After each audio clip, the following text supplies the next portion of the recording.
I think that probably is the definition of an ugly win, especially for the way we like to play the game, because for the majority of it, it wasn't pretty. We did have spurts, and I thought that was kind of the difference in the game. For them, it was a consistent grind throughout the game, and for us, it was more of momentum swings. And our momentum swings, I think, were enough to carry us. You know, the initial one at the beginning of the game, one in the third, and then the one in the fourth. I thought that's kind of was the difference in the game. But you know, give Jamie Klusman a lot of credit. That's a team that she just got, that's inherited. I'm not sure exactly what her style of play she wants to play is, but she is making it work with them, and that team is playing unbelievably hard.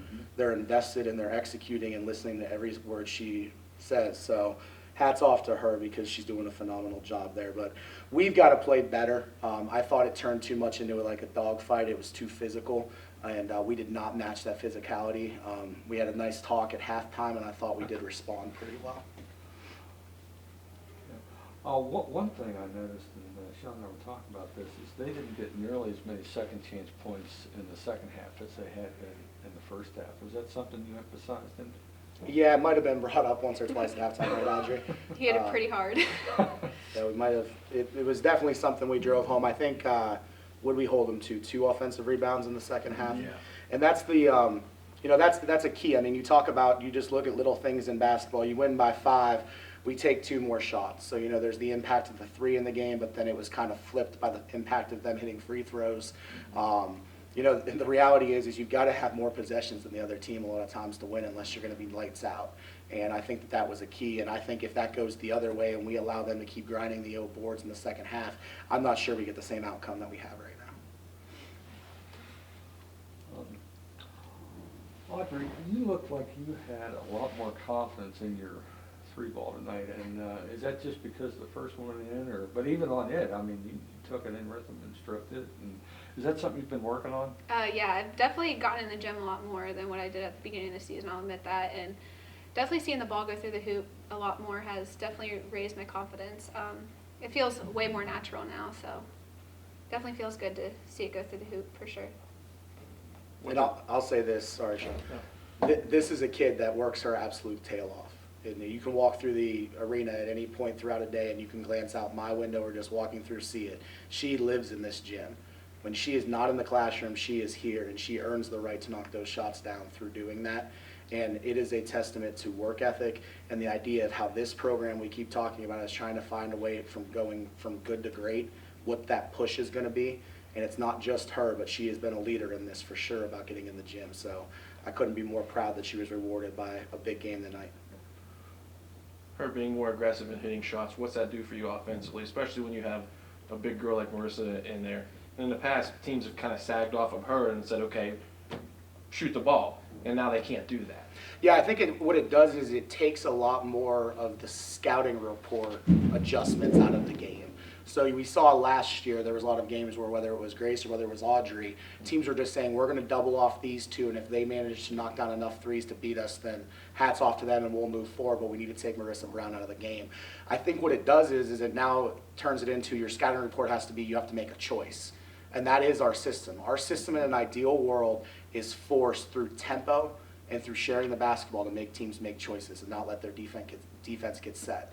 And the work Audrey's put in the gym and the fact that we are putting shooters around Marissa on a more consistent basis this year is a testament to they have to make choices. So, you know, you see that gets rewarded today for her. The other day, someone chose not to help off of shooters, and Marissa had 46. So it's a game of choices, and that's where we're trying to force the hand of the defense. It's interesting because Audrey comes out in the first half, knocks down a couple of threes, has 11 points at halftime. In the first half, they're doubling and sometimes tripling her. You guys come out in the third, and they're trying to play Marissa man to man, just one up, and yeah, you're going to take that every time. Yeah, and we made some adjustments too, just to make longer runs for them. So a lot of times, I think you see that it's easier to make a run if they shrink the court. I thought our spacing in the second half was much better. That was something we talked about in timeouts a lot throughout the game. And Stanley girl came out of nowhere, 25 points tonight for them. It's funny. I've said since she got to Wise, when you watch her on film and through Synergy, we can pull clips and look at play after play after play after play.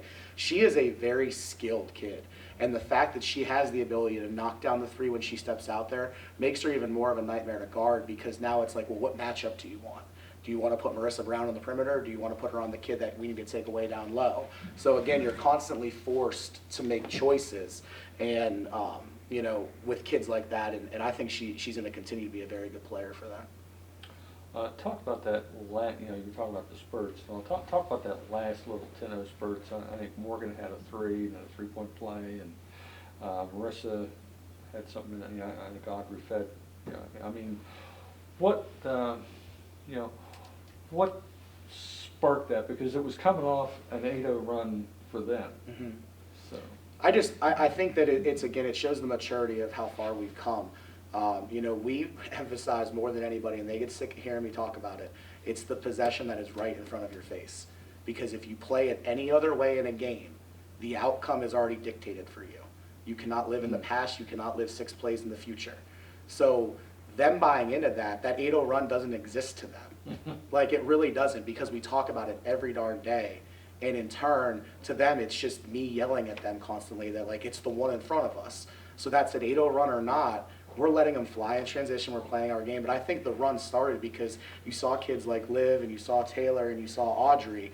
They were driving for each other, not driving for themselves. So we all saw that they want to take charges. They took about 5 of them. You know, you talk about just the impact of attacking that middle and then letting them collapse and then making plays for each other. I mean, Liv passed up a layup to get a wide open 3. How unselfish is that? But we need more of that, and that's why you see an assist number like 25.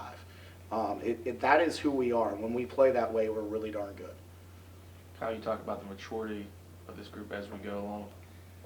Beginning of the year, Taylor scores 2 points. Do you guys win this game? Absolutely not. No, absolutely not. And that's something that we're trying to work through, not just with Taylor, but as a team. It's going to be different people and different nights. And, you know, not to let Taylor off the hook, but people like don't remember, she was forced to sit last year. And she was injured the prior year for the last quarter of the year. The kid almost went 2 years without competitive basketball in a game. She's not going to be flawless for as talented as she is. And I think that she's starting to get back in a flow of things, but it's not going to be perfect. And I think that she's got to continue to trust these guys, because I know, I hear Audrey, I hear her teammates having her back. But I agree with you, Sean. I think, you know, Taylor's struggling today and struggling a little bit in our last game. You know, early in the year we had to have that, and now you're seeing these kids make plays for each other, so now it's not as important. It just gives us a hell of a lift, which we do have it, that's for sure. One last thing before we move. I want to say this, and I think Audrey would probably fight me if I didn't. You see Kelsey Hewlett got 4 minutes today. That's a kid that hasn't been playing a lot for us. She gave us an unbelievable lift. So when you look at her stat line, she literally contributed 2 fouls to the game.